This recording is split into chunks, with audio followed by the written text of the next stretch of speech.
Joining me now is South Carolina Democratic Congressman James Clyburn. Congressman, always good to have you on.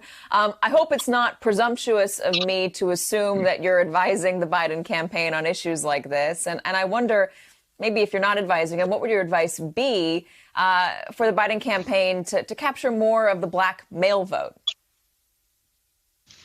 Well, thank you very much for having me, Katie.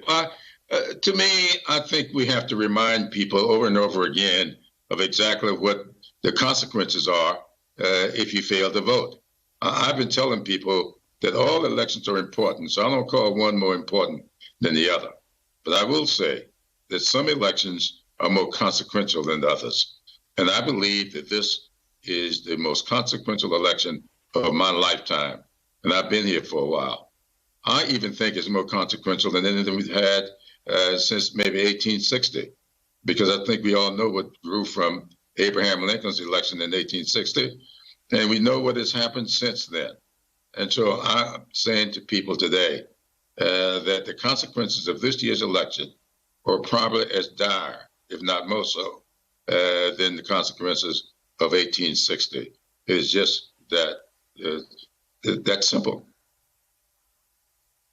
You know, I want to put some numbers on the screen that NBC News has gathered alongside TargetSmart in terms of the black vote that's already been cast here in this country. And there's a few states, there's Florida, Georgia, and North Carolina. And very interestingly, if you look at the middle column, these are new voters in early and absentee voting. So 31,000, more than 31,000 in Florida, more than 45,000 in Georgia, more than 26,000 in North Carolina. There are also voters who didn't vote in 2016 on the right-hand side of your screen. When we look back at what happened in 2016, 4.4 million voters who voted in 2012 did not cast ballots.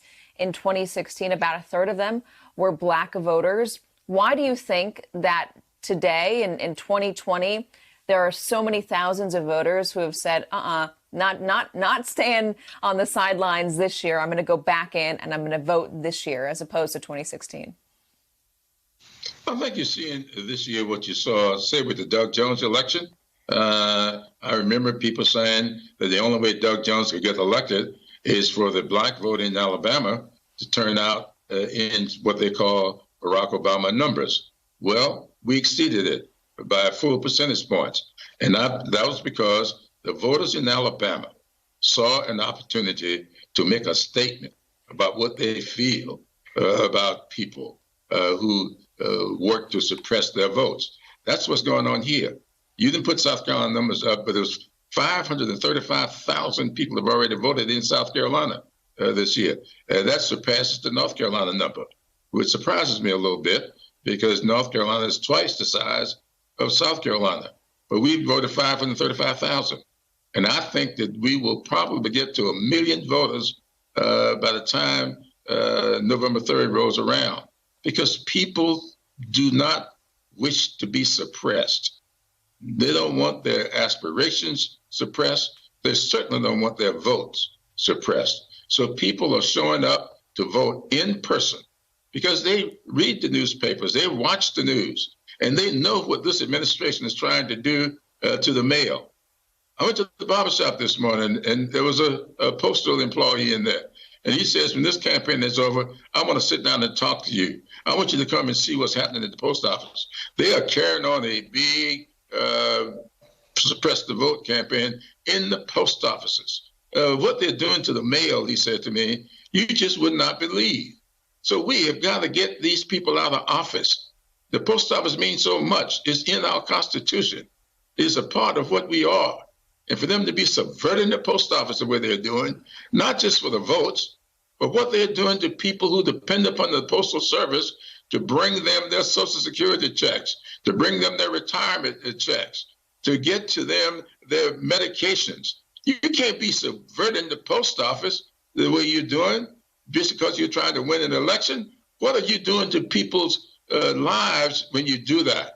So these people in the White House today, or in this administration, people are voting to get them out of office. And that's why you see them lining up the way they are lining up, because they don't want their lives suppressed, at least more their votes. we're running out of time, but I got a couple more questions for you. If you get up to 1 million votes in South Carolina, that's going to be 40% of a typical turnout in South Carolina. So question, do you think the turnout's going to be higher than typical? And what's your sense of things between Jamie Harrison and Lindsey Graham, and whether your state can really vote for Donald Trump, but then also vote Jamie Harrison into office? Or if Harrison gets in, do you expect South Carolina to suddenly turn blue as well?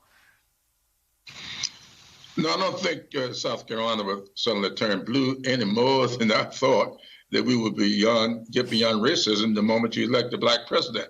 That's not the way it works.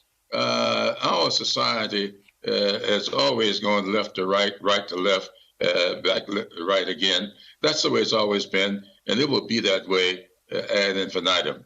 What I do expect, though, that there is going to be a record turnout of voters in South Carolina this year. And I think Jamie Harrison would benefit from that. And yes, there'll be some people who will vote for Donald Trump and will also vote for Jamie Harrison because Jamie has run a campaign. People have fallen in love with Jamie. I know of a Trump voter that is supporting Jamie Harrison. So that is going to happen. Now, what the percentage difference will be, I don't know. But I do think that both of them have a chance of winning here in South Carolina this year. The last numbers I saw, what does that Trump, Congressman, what does that Trump voter say? Congressman, I'm sorry to interrupt, but I'm just really curious. What does that voter say to you when they explain why they vote for Donald Trump but also vote for Jamie Harrison? What's the thinking?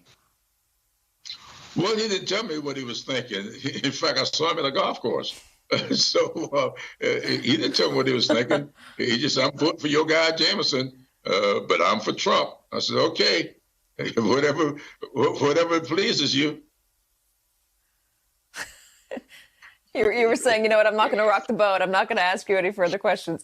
Congressman Jim Clyburn, thanks so much. If you see that gentleman again, I would love to hear what he's thinking because, you know, in 2016, we didn't see anyone split their ballots in a way that would have led to, you know, a Democratic senator being sent to the Senate in a state that also voted for Donald Trump. But we could see it, I guess, in this election. Who knows? Hey there, I'm Chris Hayes from MSNBC. Thanks for watching MSNBC on YouTube. If you want to keep up to date with the videos we're putting out, you can click subscribe just below me or click over on this list to see lots of other great videos.